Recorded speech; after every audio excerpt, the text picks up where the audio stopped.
Regardez ça les gars, comme par hasard. Vous voyez la saison dernière, il y a tout le monde qui critiquait le piège du hors-jeu du Barça, les frères. Tout le monde disait que c'était ridicule, que ça servait à rien, que c'était risqué. Et là, toutes les équipes d'Europe sont en train d'essayer de faire la même chose. Vous allez voir les gars, cette saison, il y a tout le monde qui va essayer de faire le piège du hors-jeu du Barça, les gars, vous allez voir. Parce que c'est toujours comme ça, même à l'époque du jeu de Guardiola. C'était déjà comme ça, tout le monde le critiquait. Tout le monde disait ouais mais non mais ça fonctionnera pas contre un bloc bas, ça fonctionnera pas si tu te fais presser par l'adversaire. Et au final on s'est rendu compte sur les années qui ont suivi, même encore aujourd'hui les frères, tout le monde essaie de copier le jeu de Guardiola. C'était déjà le cas à l'époque de Cruyff, tout le monde prenait Cruyff pour un fou. Et juste derrière on a vu à quel point ça a influencé le football moderne. Mais ça à la limite j'ai envie de vous dire ça me dérange pas, on va dire c'est une bonne guerre.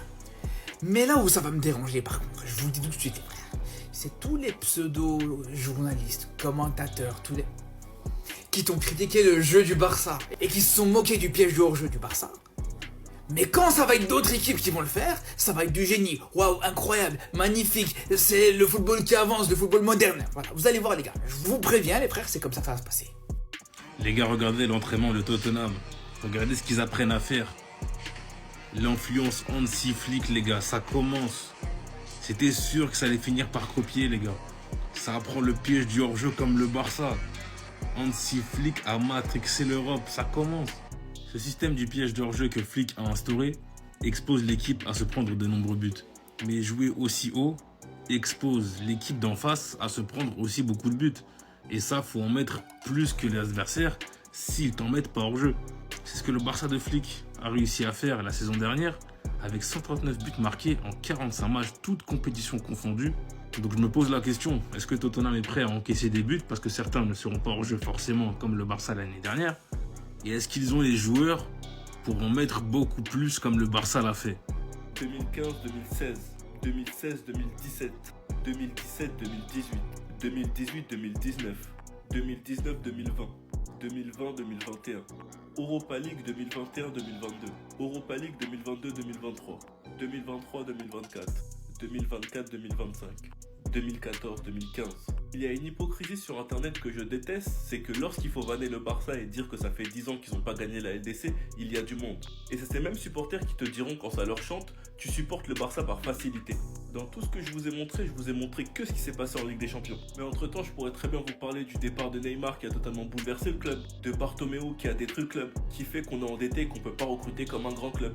Le Barça qui pour moi n'a pas respecté Suarez et qui ensuite prend une Liga avec l'Atlético Madrid. Rendez-vous compte, le départ de Messi, notre joueur Coutinho qui marque contre nous au 8-2. Griezmann qu'on a payé hyper cher et qui finalement a flop et est parti à un prix ridicule à l'Atlético. Dembélé qu'on a lui aussi payé hyper cher, qui au Barça a flop, manqué de sérieux, est parti au PSG pour un prix ridicule, actuellement favori numéro 1 au Ballon d'Or et il a remporté la LDC.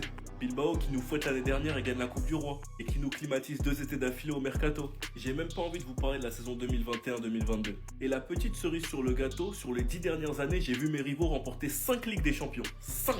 Je sais qu'il y a des clubs dans des situations pires que nous et que sportivement le Barça est de retour et brillera en Europe. Mais pour ces 10 dernières années, je laisserai personne me dire que supporter le Barça c'était la facilité. Et je pense qu'avec tout ce que je vous ai énuméré, sans même parler de tout, vous réfléchissez un peu plus. Enfin bref, sinon vous les gars, vous en pensez quoi? Rendez-vous sur la personne, on s'ennuie.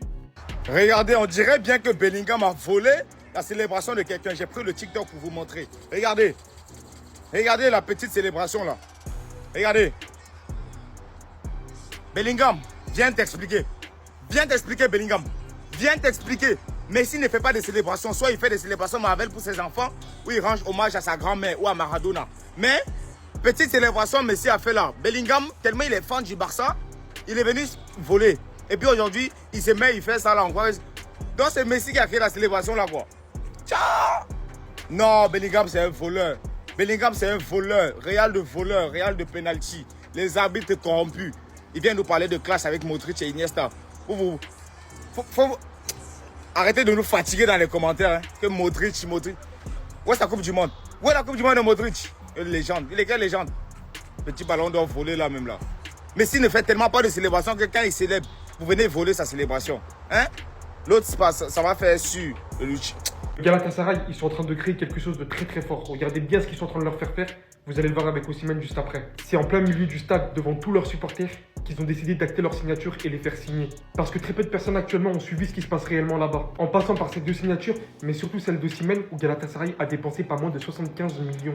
Et alors que très peu de personnes se sont demandé, mais d'où ils ont sorti ça? Dites-vous qu'ils devaient beaucoup d'argent et que cette saison c'est le libérement total. Et désormais, en venir à pouvoir utiliser l'argent qui dormait. Suivi d'ailleurs du pack officiel qu'ils ont créé à l'occasion de la signature d'Osimhen, le maillot spécifique, le masque, une écharpe et tout ce qui va avec. Passant d'ailleurs aussi par la signature de Sané, qui en revient d'ailleurs à ce que je vous disais en début de vidéo, cherchant à créer cette harmonie avec les supporters, lui qui a pris le drapeau des pro-supporters de Galatasaray, les Ultra Aslan. Et on sait tous avec Sané d'ailleurs que malgré les derniers clubs où il est passé, il n'était pas le plus désiré, on sait que sa situation peut changer du jour au lendemain et ça peut se déverrouiller au Galatasaray. D'ailleurs en passant le maillot, il est complètement magnifique, j'ai pas les mots. Et dites-vous qu'ils ont tellement les crocs que ce mercato réalisé est tellement dans l'exigence totale. C'est alors que les supporters criaient Ederson, le gardien de City, que le dirigeant a littéralement répondu: nous avons 3 gardiens qui nous intéressent, ils ne connaissent pas leur nom. Je pense qu'ils vont devenir fous d'eux-mêmes quand ils connaîtront leur nom. Parce qu'on sait tous, il y a eu des folles rumeurs, Donnarumma, Ederson, il y en a eu tellement des noms sur la table. Galatasaray, il faudra suivre de très près cette saison.